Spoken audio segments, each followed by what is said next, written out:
Hello, everybody. I just want to welcome you to the Kelsay Books Summer Zoom program. We're honored to have a lot of guest readers and featured readers here today. I'm joining you from England, and we have people from all over the place. One from Scotland, and the rest, I believe, are from the United States. Before we start, I wanted to let you know that I don't know if you can see this or not. This is showing up. It's the orchards. The seagull has its head cut off, but in this latest edition of Summer Orchards, we have Marilyn Taylor, who is going to be reading today, and she's the featured reader in this magazine. So you might want to get it. It's just came out a few days ago. And now Jen's going to go ahead and introduce everyone, and we're going to go ahead and start. Yeah, absolutely. Thanks. Thank you so much to all of our readers for being here today and also all of the guests. We'll begin with featured poet Linda Hughes, followed by Jack Mackey and Leslie Monsour. Linda Hughes has a BA in advertising and journalism. Her poetry has been published in many literary magazines, including California Quarterly, Avalon Literary Review, Main Street Rag, Poetry South, The Orchards Poetry Journal, which is our sister publication, and others. Her roots are in Oklahoma. Now she makes her home in Florida. And on to you, Linda.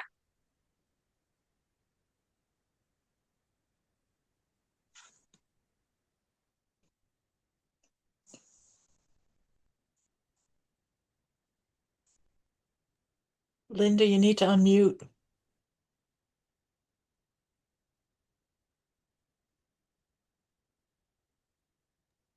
I have to be reminded of things. Okay. Is that right? Can you hear me? You're all good. All good. Okay.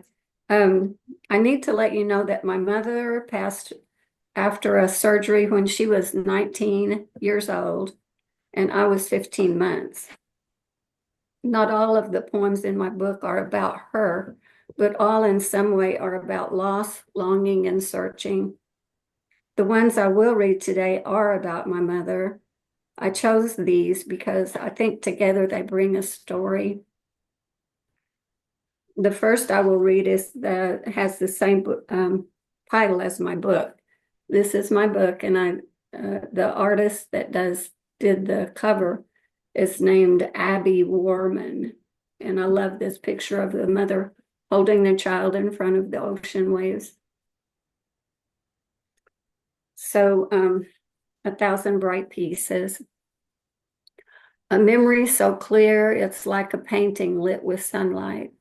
You stand in front of ocean waves holding me, your face turned toward the horizon, the skin of the day fixed, smooth tight across the minutes, we safe in our bond.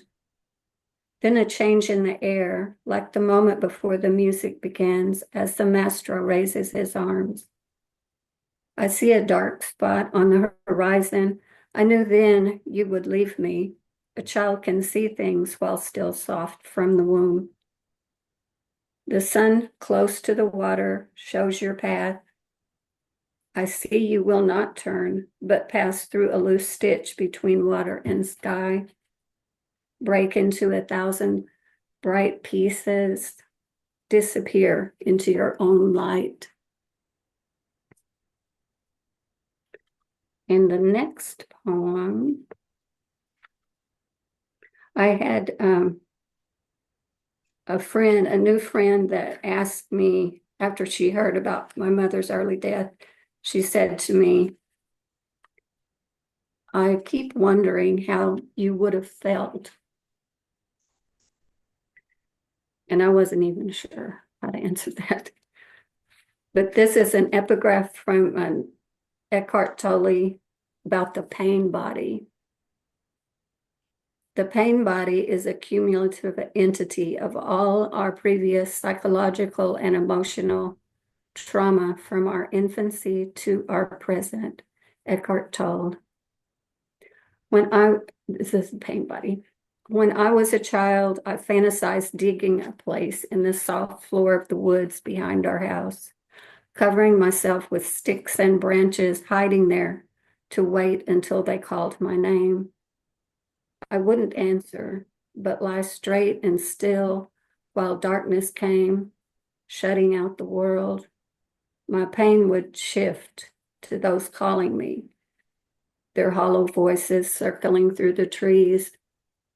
After my mother's death, there was a new wife, and I was a leftover piece. My mother's name brought sorrow. It was said rarely and in whispers. I felt uncomfortable when I heard it, as if I had done something wrong, like I was the cause of their pain, a child-shaped wound that wouldn't heal. I never dug that hole. What if no one came to find me? No one called my name. My hurt would multiply. I thought of a rat I had seen in the field after harvest. It lay lifeless, blood on its head, its eyes closed. Ants were finding it. I touched its bare gray tail to pull it away. It opened one eye, observed me briefly, closed it with almost a wink, seeming so wise, holding its pain. These bones I carry. Each time I visited my grandma, I asked to look through her picture box. I studied the photos of my mother, sifted contrasts of darkness and light, followed the lines of her body. I wanted to look through the ocean of time to see her, to know her. Nothing gave a hint of what a brief life she would have. So brief, I had no memories of her. Any image, touch, or sound, irretrievable. I found only an absence that leaves me at the edge of a dark void, the child lost in a forest. All she would have told me unsaid. The photographs of her, in photographs of her, I see a young wife, teenager unsure, a lilt of her lip as she smiles, the shape of her eyes, line of her jaw, a deep wave at her forehead of dark, fine hair. I note thin legs gracefully posed, the curve of her hips, her delicate hands. As I search the treasures in Grandma's box of pictures, there's one that always stops me, a small black and white photo. I pick it up by an edge, admire my mother's neatly pressed flower print dress, the proud smile as she holds my twin cousins tucked in the crooks of her arms. I was envious of these two. She nestles close. There's no picture from the year we had together of her holding me. The desire for some sign of her nurture seeps through my years. One day, as I stare at that picture, Grandma tells me my mother was pregnant with me when that was taken. I look more closely at the picture, notice the small roundness of her belly below her belted waist. I imagine a fetal me curled like a kitten inside. Her smile could be for the child growing there. Grandma takes another picture from the box, a toddler on a chair squinting into the sun. I see my mother's delicate fingers on my shoulder, holding me safe. My mother in half shadow. After years of absence, she visits in a half-shadowed dream, like the memory of a memory. She drops a dusty quilt from around her, wraps herself in the soft white curtains that blow at my window. As familiar as my own, her voice floats through the moonlight between us. I have not left you. My hand is in the wind that brushes against your skin. I lead you to where soft earth lies under your feet. I speak with you through the language of stars as you sleep. She smiles. Do you know me? I know her smile. It holds our secrets. Yes, my whisper follows her as she unwraps from the curtain, slips back into air. Thank you.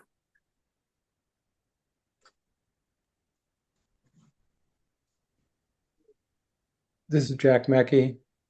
Thank you, Karen. Thank you, Kelsay Books, for producing a really beautiful book for me called Up, Out, and Over.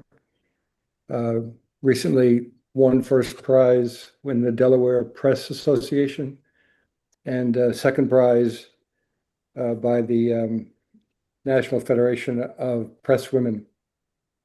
I'm going to read two poems from the book. The first is called Undercharged. Under the burning glare of fluorescent lights of the ice cream shop on a steamy summer vacation night, I cheated the man out of $1 or so, wordlessly accepting the change in my palm when, our eyes meeting, you saw the look on my face.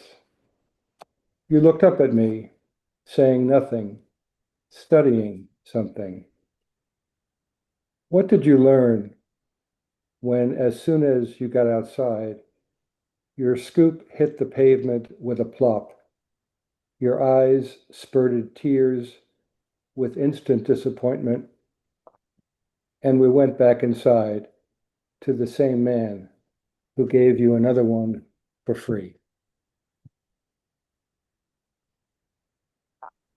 The next poem, my second poem, was nominated for Best of the Net. It's dedicated to my husband, Brad, and it's titled Reason Number 1001. I hate waking up to a dishwasher full of chaos you created last night. Moist, sour air billowing out as I open the latch and look for a clean coffee cup. Wine glasses lie horizontal, cloudy water sloshing. Dinner plates lined as close as boot campers, smelling the sweat of the one in front. Too close to ever get clean. An artillery of cutlery dropped carelessly, spoons pointing down, knives aiming up. The melted Tupperware, victims of the hot air dry, expanding our carbon footprint by inches each day. I unload and reload, adding the detergent you forgot. Then there's this morning, when I catch you standing in the front doorway, staring at a deer eating your roses. An antler gone, blood across his ribs, no doubt from a car, and your arm moves to stop me from shooing him away. Shh, you say. He's hurt. Let him eat. I'm reminded of how you carried me home, wounded, across your shoulders. Thank you.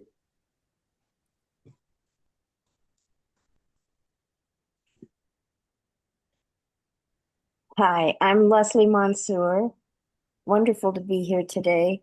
I'm going to read 3 poems from my new collection,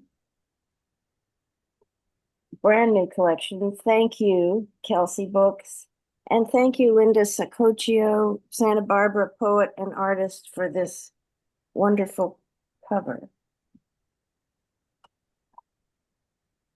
This first poem was first published in The Orchards, so I wanted to start with that. Life on the Los Angeles River. A heron stops in early spring at an unlikely place, waiting on stilts with folded wing and skeptical, cool grace, aiming its handsome, banded eye. its sleek extended beak, at darting schools of minnow fry, inhabiting the creek and slurry that the storm drains pour into the concrete flood canal whose excavated floor has been returned to mud. New sandbars bring forth willow shrubs, and recent marshes hum with frogs that feed on insect grubs. Now water birds have come. Today we watch the heron fly.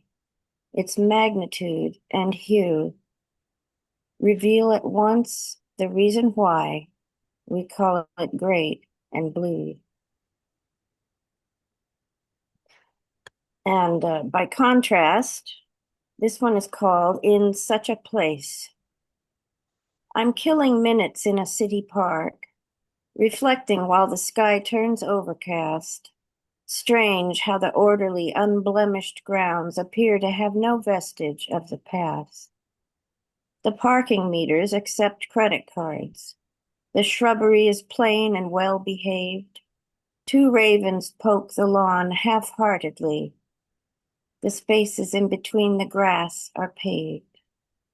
Bird song is banished by the leaf blowers and power mowers edging ficus trunks. The gas fumes are the only vagrants here, loitering in the air like drowsy drunks. A man who walks a Yorkie on a leash pauses to let the tiny dog complete its tiny crap, dispatched with plastic bag and carried to a bin across the street. There's no dead branch in sight, no memory, no process of decay, nothing to burn. Where nothing rots, nothing surprising lives. In such a place, what more is there to learn? Finally, I'll read Summer Again, which is the poem that contains the title of my book. Summer Again. The ink drop bumblebee invades the squashes bloom by bloom, amid the beans that weave in braids and dangle from their loom. The lizard, livening its bones, pretends that it can print its belly on the blazing stones beside the cooling mint, where cabbage butterflies perform a papery ballet and dodge the garden hoses' warm, rainbow-illumined spray. The scene, familiar and brief, age after age returns, as green returns to summer leaf, before the forest burns. Thank you very much. So much. Next, we will have featured poet Christopher Freed, followed by Cristina Norcross and Kathleen Latham. Christopher Freed is an alumnus of the College of William and Mary. He resides in Richmond, Virginia, and works as an ocean shipping logistics analyst. He was an advisor on the 1980s science fiction film documentary In Search of Tomorrow. Kelsay Books published his second poetry collection this year, Analog Synthesis, in April 2025. Christopher? As mentioned before, I'm glad that Kelsay Books published my collection, Analog Synthesis. It's a collection of primarily metrical forms from the past decade or so. And the title comes from that I consider myself and my peers to be part of the last analog generation. There's a lot of experiences hanging out at malls, perhaps playing outside and other things that have diminished as time progresses on. And so I kind of wanted to memorialize that, not just through rose-tinted glasses, but with a perspective on the contemporary as well. And so I'm going to read about 6 poems from that collection. And the first one is Imagination Questing. And here in this poem, trying to connect the sacred with pop culture as well as high culture as well. More than a boy's adventure, going back beyond these cynical times. Those days pointed to no end of rough play, stage cul-de-sac placed action scenes rehearsed, and whips anointed with blood by accident. Vain punches didn't connect, but to tense mothers, there's bare dangers and rules not always said, with jests forbidden by parents, sushing down Ray's party clangor. At bedtime, tired but keen, my father voiced known Bible stories, welcome tales of swords, sweet frankincense, and how Israel rejoiced. The ark revealed the presence of the Lord, and though the ark is gone, still stands the credence that mock joys bring angelic intercedence.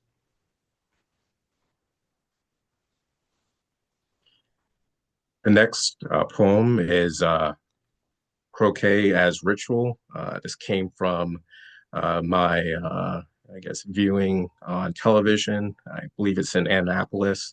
There is a college, I forget the name, that hosts an annual croquet game. And I just thought that it would be an interesting topic to go into. So again, it's Croquet as Ritual. The season shifts to rest as frost begins to coat the patterned lawn. The tangent wooden spears that cross such narrow space just draw out yawns from us settling the final game. We who heard laughter in the spring. Dressed ritually in white, we frame the year in terms of mallet swings, and so the time comes for an end to our priesthood of scholar preps, till swollen winter retreats and mends the court we served with our footsteps. We meditate about the reason each year we continue to ordain our lives with meaning, when the season of simple lawn games comes again. Just like a quest for mythic rites, and just as arcane, the sequence starts over when evening takes in daylight later as the full hours depart. Some act off one another, eyeing a pattern through the outlined course. The hoop, the strike, the ball just lying for an endgame by some tour de force. And others join, having the sport itself as the sole end. With skill for skill's sake, reverence helps support set efforts despite the missing will. We gather as passé gentlemen within a slight barbarian age and speculate about the end someday, and still we silence our rage.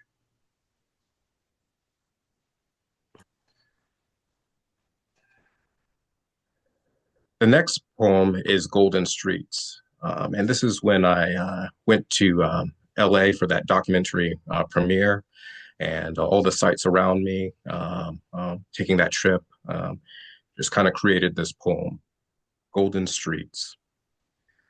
The early morning flights across the states was not the worst or awful at all, as turbulence just tossed a little, and the food, not awful, that's normally rolled out on trays, did much to settle scabrous nerves, left thrilled by this westbound airway, set course to LA's relaxed verve.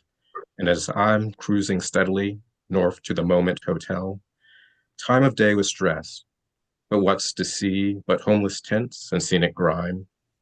With windows up, it's not that there's some smell or any fears that crooks will violently wake and stare, but just this is where my eyes look, and even the starred walk of fame won't scintillate as bright as streams of urination that are aimed at tourists on these streets that teem with manners left to be desired. And still youths come, believing stars can still be found, and those admired will not be thought of as bizarre.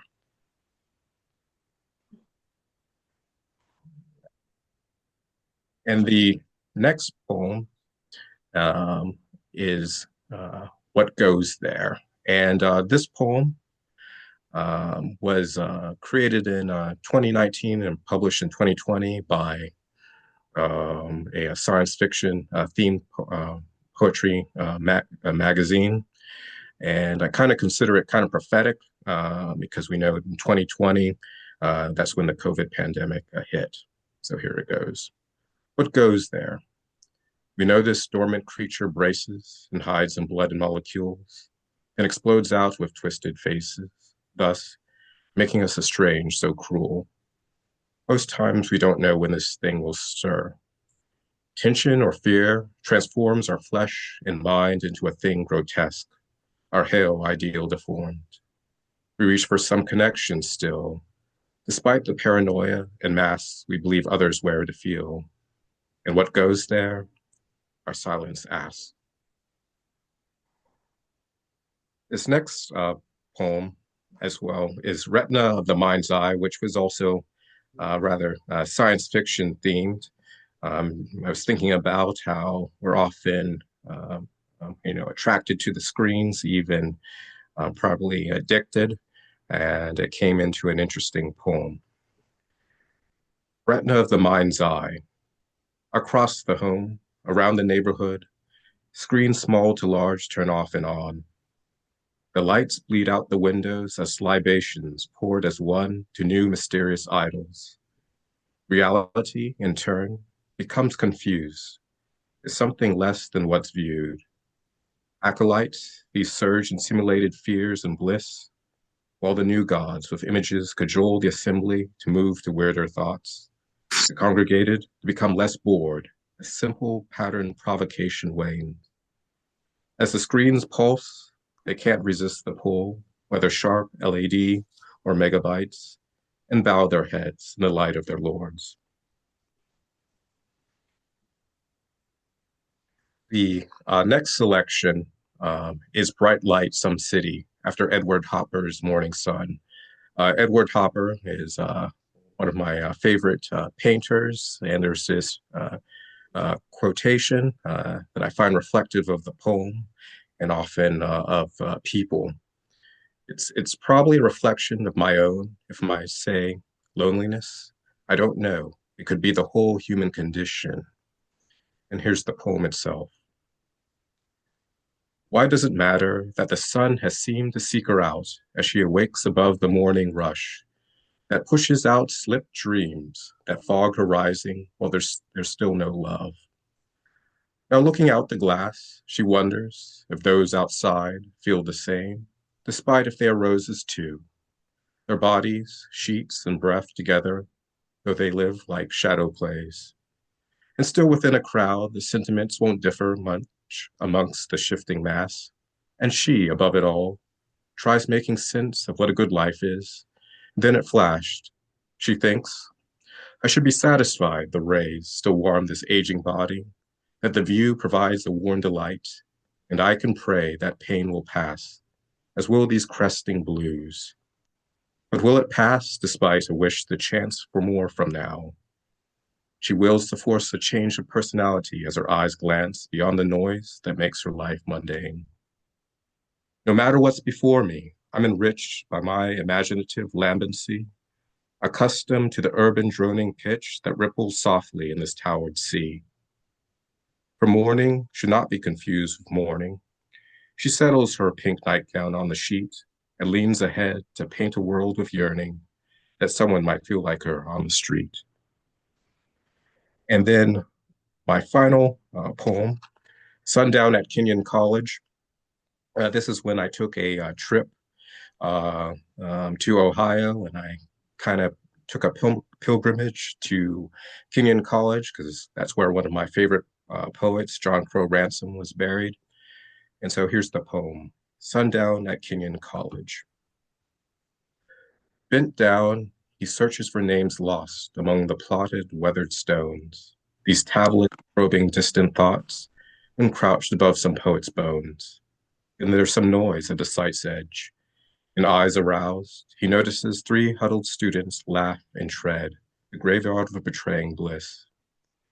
He thinks some sacrilege should be declared for this cool nonchalance, but then reflects. If Crow could see, he'd say, they know the meters dance. And heading to the parking lot, though not as glum, something's not right, he reckons, as he views the plot, but no more time, there's little light.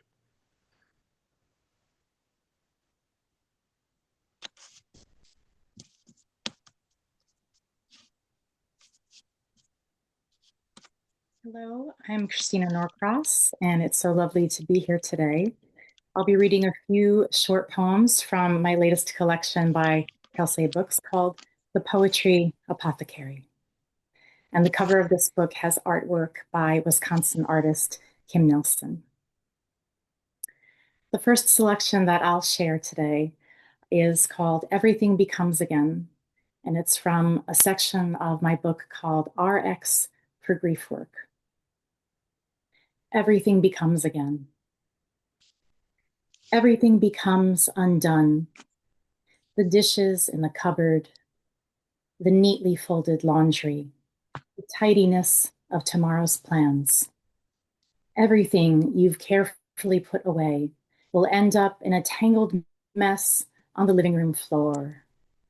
Those muddied boots, your pale pink humility, your rash of grief, your vulnerable, weary self. Everything will catch up with you. That late night of screen time, those white powdered donuts, that trip you always meant to take, those words you swallowed whole, that neglected ulcer. Everything will be okay, I promise. The lack you carry in a black velvet pouch, the hurt you wear like a tattoo sleeve, the ache you cannot fill with earth. Everything becomes again. The hope-filled you from 1995, the green of the backyard where the snapping turtle strolls, the new leaf you still stretching in the soil. Everything becomes again.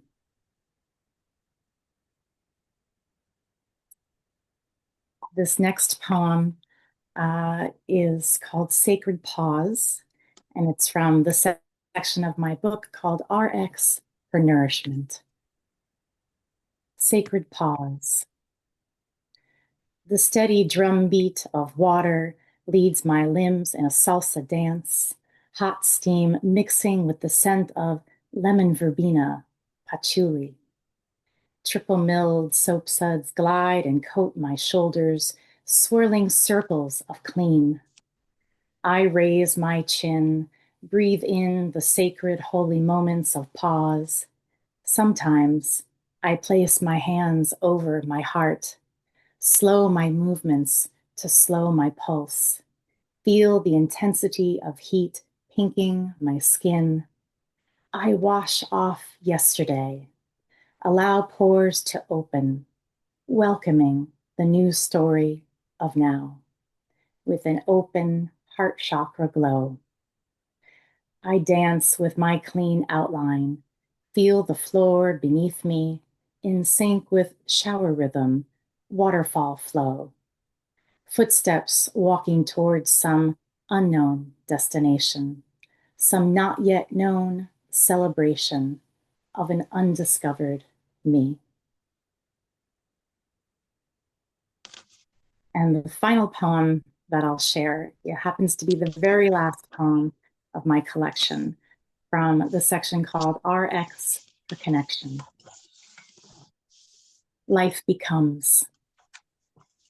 The way the sun greets your skin with warmth, the curve of your son's smile after he finishes a pen and ink sketch, the feel of water on your toes when you first step into the ocean, the release of breath after sharing a hard truth, the slip of silk on the tongue with the first bite of your mother's egg custard dessert, the scent of fried clams on that first night of vacation. Oh, the anticipation of it.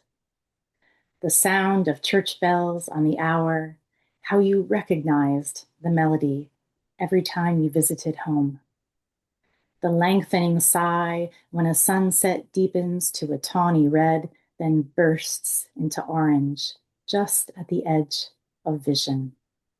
This is how your life becomes a poem. Thank you so much.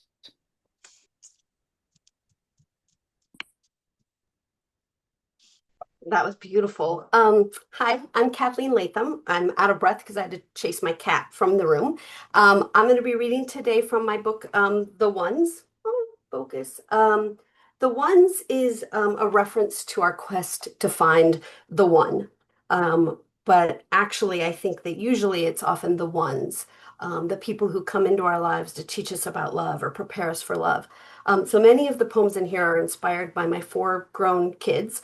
I'm going to read 2 poems. The first one I wrote for my second oldest daughter. Sadly, she lost her first love in a car accident when she was 22. So I wrote this poem a few years later. It is spoken from her point of view, but it was really my feeble attempt to comfort her. This is called When Your Mother Suggests Scrapbooking as a Form of Therapy. You might want these, she says, holding up a bouquet of flower stickers. Red carnation, purple iris, yellow daffodil, colors so alive they enrage you. What you want is for grief to be peeled from your skin and stuck elsewhere. Erasure, not remembrance, not marker nibs rubbing like styrofoam, scraps of memory glued in place, the pretense of containment. But you don't have words to explain this. You don't have words to explain anything. So you ignore her suggestion and go back to your flip book life, plodding feet, flailing arms, the illusion of progress. Until weeks, months, maybe years later, you're standing on a train platform in late December, and the sky is dark and the wind is biting, and you plunge your hand into the pocket of your coat and pull out an unexpected burst of color, those stupid stickers, and you'll picture your mother in her blue robe and pink slippers, secreting those flowers away for just this moment, and you'll wonder how she knew that healing comes and stops and starts in thickening scars, in being reminded again and again that there is still color, there are still flowers, there is still love. Thank you. And then this last one is a poem I wrote. It's for anyone who's ever worried that they won't find love. This poem is called Advice for Josh on the Last Girl He'll Break Up With. She will talk too much or too little about all the wrong things. She will flirt with your friends or text you too much or act as if she's only there because she's doing you a favor. She'll hate Springsteen or the Red Sox. She won't like your cat. She'll be pretty and nice, but mind-numbingly boring. Or she'll be reckless and scary, but good in bed, like an out-of-control carnival ride. All careening lights and screaming brakes and fun while it lasts until she hurts you or you hurt her or you both give up at the same time. Or worse, trust me, worse, she will be brilliant and witty and far better looking than you. She'll love your mom and run marathons.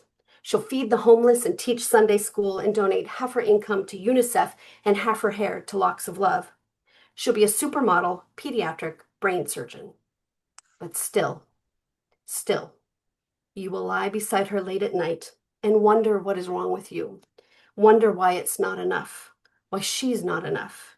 And you will stare at your ceiling with the amazing food she has cooked in your stomach, or the carnival ride sex coursing through your veins, and you will numbly follow the changing of the traffic light that shines through your window, red to green to yellow to red, stop, go slow, and you'll think about settling. Only you won't call it that. You won't use that word because she is pretty and kind, or a thundering roller coaster, and you're waiting to see where it takes you. And settling is so arrogant, right? Like, what makes you such a catch? And the light will keep changing, and your doubt will keep growing, and you'll have the inescapable feeling that you're running out of time or asking all the wrong questions. And just when the weight of uncertainty threatens to crush you, I want you to stop. Stop worrying and wondering and analyzing and guessing. Because one day, just around the corner, in your same but different life, I promise you, you will meet the woman who comes next. And in that nearly now, you will lie in your bed watching her sleep, her breath a whisper on your cheek, and your mind will be quiet, and your heart will be full. And the only thing the traffic light outside your window will keep track of is your silent prayer to time. Stop, go slow, wait for her, wait for that. Thank you. Thank you. That was really, really beautiful. Our next set of readers, we're going to start with featured poet Marilyn L. Taylor, followed by John Moody and Laura Daniels. Marilyn Taylor, as Karen mentioned, is the winner of Kelsay Books' latest poetry contest and is featured with an interview and several poems in the summer 2025 issue of the Orchards Poetry Journal, which we've just released. She formerly served as Poet Laureate for the state of Wisconsin and the city of Milwaukee. Her award-winning work has appeared in Poetry, Light, Measure, and American Scholar, among many other journals. Taylor currently lives in Madison, Wisconsin, where she continues to present readings and workshops locally, statewide, and elsewhere. Marilyn, on to you. And I believe you will need to unmute. I believe I have to unmute. There, can you hear me now? Do some, yes, good. I love the thumbs. Thank you so much. Thank you, Jenna, for all your and the hard work, and Karen in particular for being aware and so wonderfully supportive of my poetry.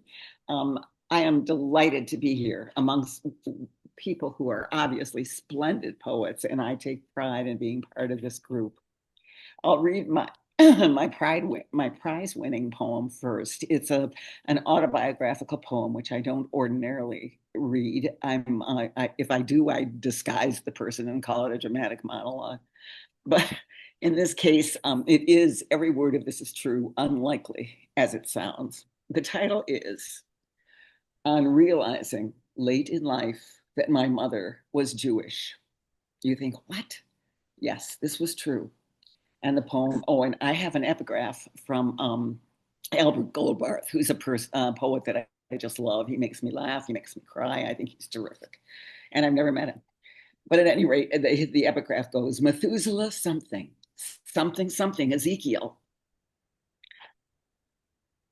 So that explains it, you say to yourself. And for one split second, you confront the mirror like a Gestapo operative, narrow-eyed, looking for the telltale hint, the giveaway, jawline, profile, eyebrow, something visible that could account for this, the veritable key to your life story and its denouement.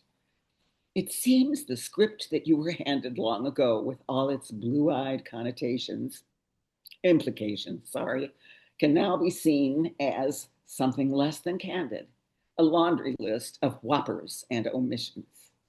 It's time for something else to float back in from theology's deep end, the strains, perhaps, of Adon Olam, drowning out the peals of Jesus the Conqueror reigns, inundating the lily and the rose, stifling the saints whose dogged piety never did come close, God knows, to causing many ripples of anxiety.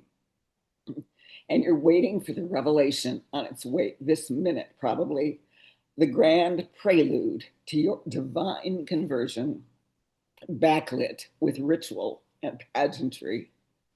But nothing happens, not a thing. No song, no shofar, no compelling Shabbat call to prayer, no signal that your heart belongs to David rather than your old familiar, Paul. Where does a faithless virgin go from here after being compromised by two competing testimonies to thin air when both of them are absolutely true? Sorry about my voice. I have some sort of a croak going on here. I'll have a sip of something. Cranberry juice always helps. And this is a poem that I wrote long ago, but I think it applies to anyone who has grown children who have come back to the fold. And perhaps people beyond that too. It's called Home Again, Home Again. The children are back. The children are back. They've come to take refuge, exhale, and unpack. The marriage has faltered. The job has gone bad. Come, open the door for them, mother and dad. The city apartment is leaky and cold. The landlord, lascivious, greedy, and old. The mattress is lumpy. The oven's encrusted. The freezer, the fan, and the toilet have rusted. The company caved. The boss went broke. The job and the love affair, all up in smoke. The anguish of loneliness comes as a shock. Oh, heart in the doldrums. Oh, heart in a hock. And so they return with their piles of possessions, their terrified cats, and their mournful expressions. reclaiming the bedrooms they had in their teens, clean towels, warm comforter, glass figurines. Downstairs in the kitchen, the father and mother don't say a word, but they look at each other as down from the hill comes Jill, comes Jack. The children are back. The children are back. This poem is indeed a dramatic monologue in the voice of a rather tactless and nosy individual who was asked, it'll become clear, about a particular girl who had become sort of the talk of the town a few years back. And the title of the poem is called Before Roe. Donna, terrible story. Everybody said she must have gone and gotten herself pregnant after one of the high school track meets. She always went to them, you know. And the boy, guess he stuck with her anyway, although the people who showed up for their instant wedding said he didn't look at her, not even once, not even when he mumbled out his vows. They say his dad got him a decent job, something to do with selling appliances, but everybody knew he really was an athlete, you know, a sprinter, could have won a scholarship to Penn. We never saw them out together, but I'm told he bought her things she didn't even ask for, like a brand new Dodge Dart and a fancy washer-dryer combination from his store. Hadn't she heard about those places where the Lord helps bring girls like her to term and the boy can still go to college? But no, miscarriage. That's what everybody said, even though they found her in that very Dodge once they unsealed the door to the garage. Mm-hmm. Based on a street tale. And to turn to something lighter, thank God. This one is entitled, it's also in the voice, it reminds me of Kathy Latham's poem in a way in terms of the tone. It's titled, Why Don't You, in the voice of a jilted lover. Why don't you shut up? Shut up, shut up, shut up, okay? You're not my lucky star. You are a damn black hole. I do not love you, Sam I am. Get lost, scram, beat it, go away. Clear out your retrosexual groceries, that loaf of bread, the jug of wine, right now. And as for your adoring little thou, just watch her kick you in the fantasies. I get the sense you're painfully aware that you're a loser. The big dumpy, how sad. Let me extend my sympathy by offering you a simple little prayer. May your next cocktail be a Molotov and everything that you hold dear fall off. I've had mixed reactions to that one, as you can probably imagine. And I'll end, where is it here? With a poem that really is autobiographical, because this was a sudden realization I experienced last summer. It's called The Coming of Age. Last summer, I grew old. It was gradual and damned implausible, I thought. Why mention something so subjective and so fragile? Why give it any serious attention? Just a quaver of the brain, I thought, a gathering of neurons that were sick and tired of catering to an overwrought mob of memories on a pogo stick. I'm talking arms and legs here, and sensations sometimes called reflections, dreams, desires. Know what I mean? No useless speculations, flimsy euphemisms, qualifiers. But I'm not worried, just a bit perplexed about what's pretty likely coming next. Thank you very much.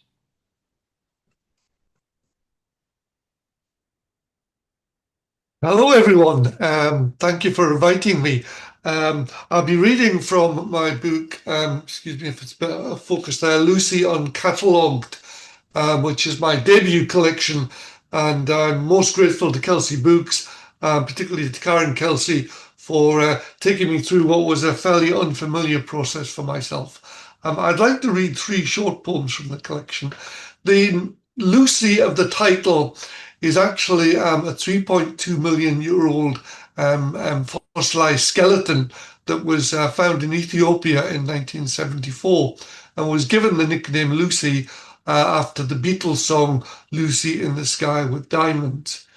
In the poems, Lucy is personified not just as a fossil, but as an angry young woman, I suppose in a bit of a journey in conversation with her discoverer and even other fossils that she meets along the journey. The first poem, not surprisingly, in the collection is called The Naming of Fossils. Naming fossils is no semantic matter for this bone collecting trendsetter. One he can't mansplain in off-duty games. Like a cat, a fossil has 3 different names. Firstly, a number of where she was found, tagging geolocation in hot, arid ground. Caress her with brushes, poke her with chisels, write her up in paleo journals. Then there's her scientific name, to proclaim his scholarly fame, a name he announces in astute arenas, slick in his blue safari suit. Names that may end in afarensis, neanderthalensis, even floresiensis, or 6-syllable Australopithecus. Count them, Australopithecus. It's a name he invents to impress us. But the name no human ever discovers is the name a fossil had from her mother. Profound meditation, contemplation of other, never measures my fame, my fossil's ineffable original name. On her journeys, Lucy does meet with other fossils. For example, Lucy and the Neanderthal. Lucy purrs to the lumpy-browed skull ahead in the fossil queue. You, Neanderthal, I am extinct like you, so we can't be close. We may not be ultimately related, you know, though we share a museum shelf. I'll come up the stony epochs and see you in due course. For you I make an exception and snog outside my species. And incidentally, as an aside on that poem, the word snog is a colloquial UK English expression for kissing. The final poem I'm going to read is about Lucy's grief. I suppose a grief going back 3 million years. Lucy grieves. I eroded out of the rock in afar, in endless sand and punishing heat. I've been stunned to my stony end, never a star. For eons I lay, missing the revive. Hippo's roar echoes epochal reset, while a Dinotherium roots leafage into its gaping mouth. Fig trees night nest, the cool freshet, my thirst to assuage. Rustling leaves cloaking me as if a wraith, smooth reptilian boughs, Eden's snake-like iliacs. Cradling baby's fur as I fall to earth. I would cut this tree today with an axe. I'd fashion a wardrobe, my bare hands alone, to hang a swish fur coat off my backbone. Thank you very much for listening.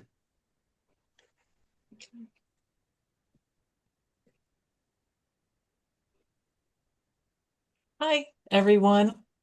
Glad to be here. Thanks, Kelsay. This is the collection called Gentle Grass, and the first poem I'm going to read actually is Gentle Grass, and it is the life story of a little raindrop. Let me get to that. After morning rain, droplets light is captured like a mirrored reflection, hiding in the sun's shadow, effervescent, sighing gently, a perfect teardrop clinging to a bud. Invisible, delicate hold, shimmering clean, Crystal clear clarity, gasping, a gentle grasp. Movement makes it tremble, relinquishing, plummeting, fading from sight as it skydives to the ground. The next poem, well, all of these poems are pretty short, but the next poem is called Bluebird Sky, and it's also from Gentle Grass. Rinsed clean, rain refreshed, lifted my eyes, asked, what's missing? Iridescent blue ether answered, love daily. Manifesto given, challenge accepted. Illuminated sky enheartened. The next poem is called In the Morning. A shadow of illumination slivers through the lower corner of my blackout shades. What the heck? It can't be morning already. Further investigation is needed. I tunnel out of my quilted cocoon, my eyes unlatch. Always a good thing. Oh, yes, morning has erupted. I lift my head like a slow-moving crane, probing for the green digital numbers. 712. Not feeling those numbers. Need to do better. Okay, let the games begin. What is an appealing time to leave my berth and venture into the latrine? 717. A balanced number, still too soon. 720. A tiny round orb, but too early for philosophy. 725. 2 plus 5. Math is fun, but not yet. I finally settle on 7:30 as today's launching interval and wait patiently for the clock to catch up. If I miss it, there's always 7:33. I do love a double digit. And my final poem is called Oscar.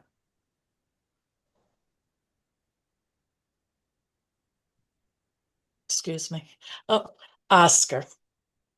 Filled my wine glass with ice cold Chardonnay. Made a snack of cheddar cheese and crackers. Placed all on a small oak table next to my comfy club chair. Stretched for my yarn satchel tucked under my feet. Tried not to jar anything as I made the reach. My sweet Oscar slept soundly in my lap while I knitted his sunflower sweater until he let out a muffled woof as he chased squirrels in his doggy dreams. Thank you. Thank you so much, Laura. That was awesome. So our final group will be featured poet Lorraine Jeffery, followed by our last reader, Betty Naegele Gundred. Lorraine Jeffery loves spending time with her husband of 60 years and her large family. She's won numerous prizes and had poetry in Last Stanza, Kindred, Canary, Ibbotson Street, Rockhurst Review, Westward Quarterly, and other journals. Her first book is When the Universe Brings Us Back. Kelsay Books published her chapbook Tethers in 2023 and Saltwater Soul in 2024. Lorraine, on to you.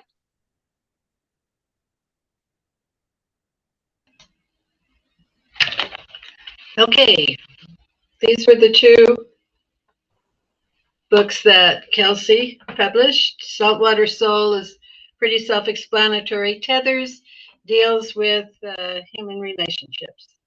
I'll read 3 from Saltwater Soul and then go to Tethers. Plenty. Never-ending slate gray sky dripped into more than 100 Western Oregon rivers that carved my childhood. Rubber soles squished on varnished schoolroom floors, umbrellas molding in the corner. While summer pink skies rained warm and stretched to the Cascades, the rivers were ours. native Kalapuya rivers of Willamette, Umpqua, Tillamook, Siuslaw, fur trader canoes plied Mackenzie and Deschutes, and settlers named their bounty Applegate, Williams, and John Day. Rivers all, giving life in their rush to the Pacific. Young thoughts were far downstream from history, from those who pioneered the land of the empire builders. We swam, waded through rocks, fished, and floated rivers, never knowing desert places of mesquite, juniper, and cacti, where parceled water is channeled into concrete ditches, every precious drop bound for alfalfa or wheat fields, where water is life. Among the rocks.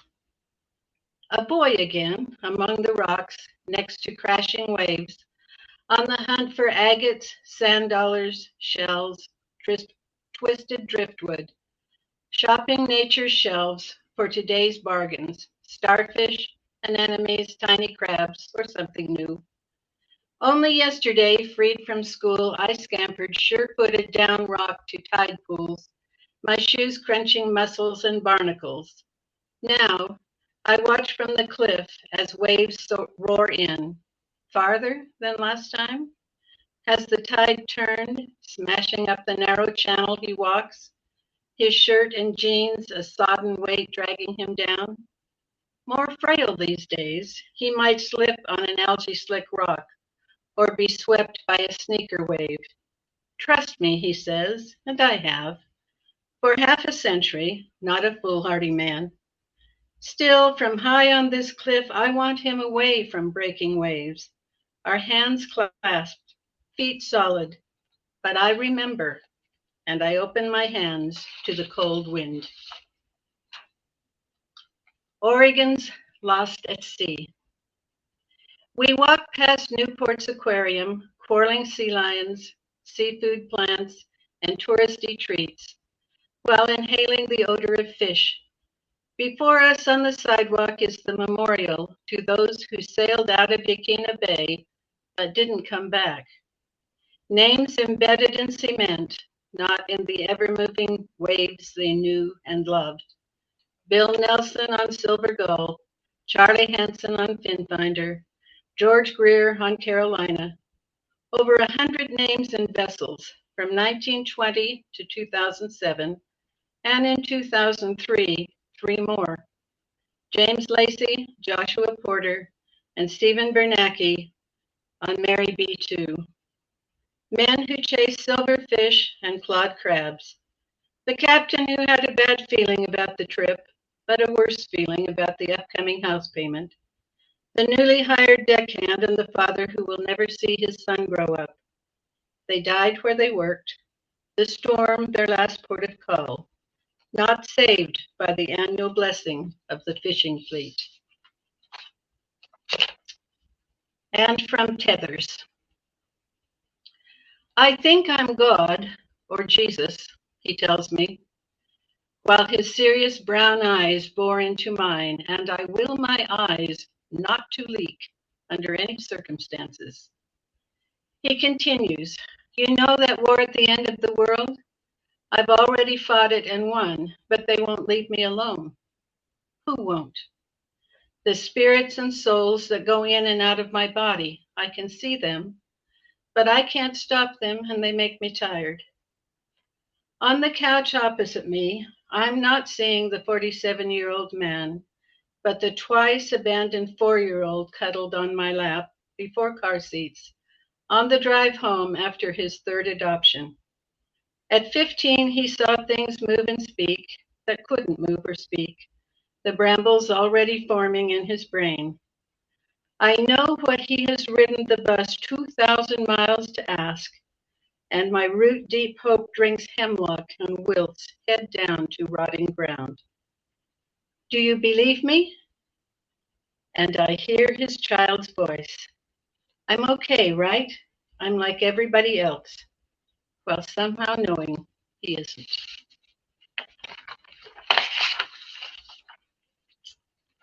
Kindling. Huddled under my quilt in the Oregon damp, I wait. thinking about the day ahead. My parents' bedroom door grates, and through half-open eyes I watch my father hurry past my door and downstairs. I wait. Listen to the rustle of the newspaper and the click of the kindling, then the clank of the iron door and the creak of his feet on the old floors as he returns once again with an armload of firewood from our carport. Still, I wait. And then, on some unknown signal, I gingerly get out of bed and recoil as my feet touch the cold linoleum floor. I hurriedly dress and race downstairs to stand with my back to the wood stove, absorbing the heat. So many mornings, so many fires. Busy with my day of school and play, I never gave a thought to my quiet father, who rose for years, morning after morning, to start a fire, warm a house, and a family. By that name. Shorter than me now, Aunt Ruth shuffles through the door. Her daughter says, "You remember Lorraine, and this is her husband." From under drooping lids, she gazes at me and states, "I have a niece by that name." My cousin responds, "Mom, this is your niece." Aunt Ruth nods, but there's no recognition. At the table, we eat and visit. My once talkative aunt says nothing, but stares at me, looks away quickly, and then repeats her behavior. After 20 minutes, I glance at her once again and see the flash. No slow realization gradually replacing the intense stare. Instant recognition. She smiles at me and says, "I know you." And for that moment, she does. And the last one happened to my mother. Christmas music is playing as I glance at a stack of sweaters, my hand brushing the soft nap. They are warm like the arms that encircled me last year. Suddenly my eyes tear and I reach for the tissue in my pocket. I hadn't noticed her approaching, but there she is, eyeing the same sweaters, but not touching. Still looking down, I hear her soft voice. "Lost someone recently?" I'm jarred by this question from a stranger, but I nod, take a breath, and share. My husband's been gone 3 months. I brace for the expected condolences, but she is quiet. Finally, I hear a sigh, and she says, "I envy you." Surely I have misheard. I blink and raise my eyes to hers, blue in a pretty middle-aged face. She reads my astonishment and looks away. "Mine's still alive. I envy you your freedom," she says quietly, and walks away. I stare at her back as she weaves through the Christmas shoppers. Sadness descends like ash, not for myself, but for her, for what she doesn't have to lose. Thank you.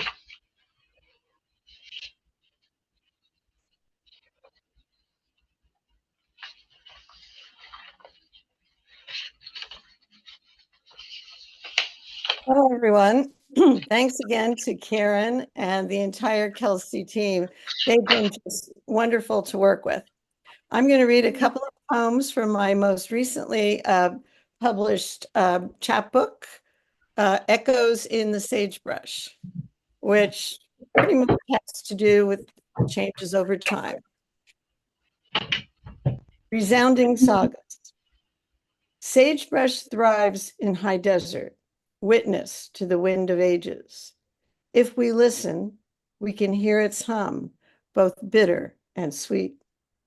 Recounting our stories, new and old, as they reverberate off the canyon walls, life's truths echo in the sagebrush.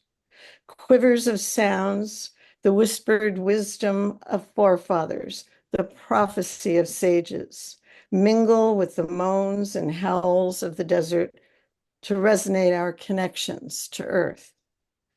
In the silence of evening, the last gray leaves of an ancient sagebrush drop from skeletal branches, leaving the gnarled trunk a desert fossil.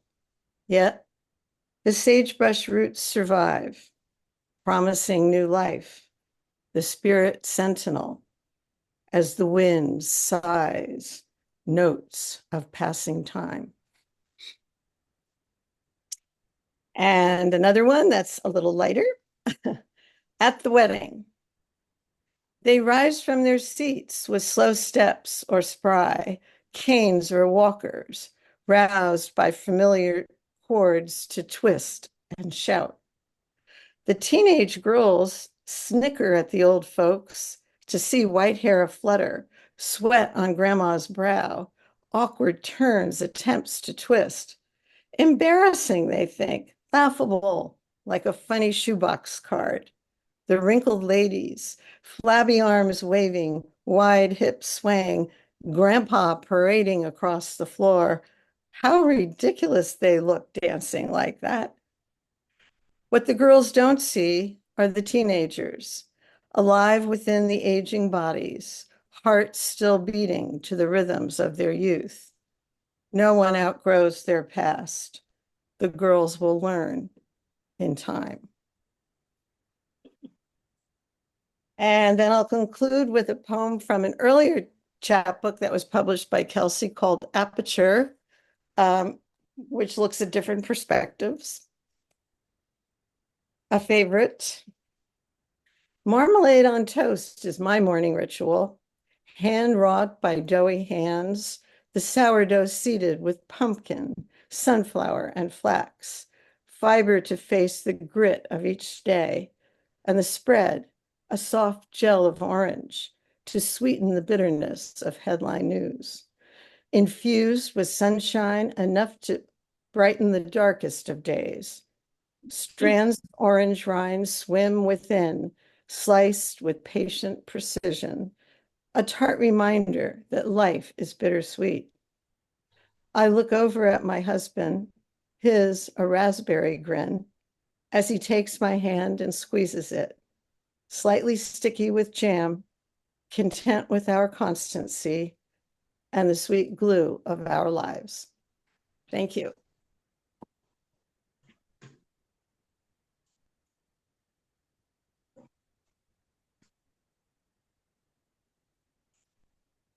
Olivia, can you guys hear my voice?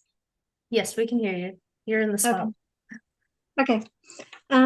Just wanted to say thank you to everyone. Marilyn Taylor wanted to hold up her book real quick because she forgot to do that. You there, Marilyn? There you are. It's called Outside the Frame.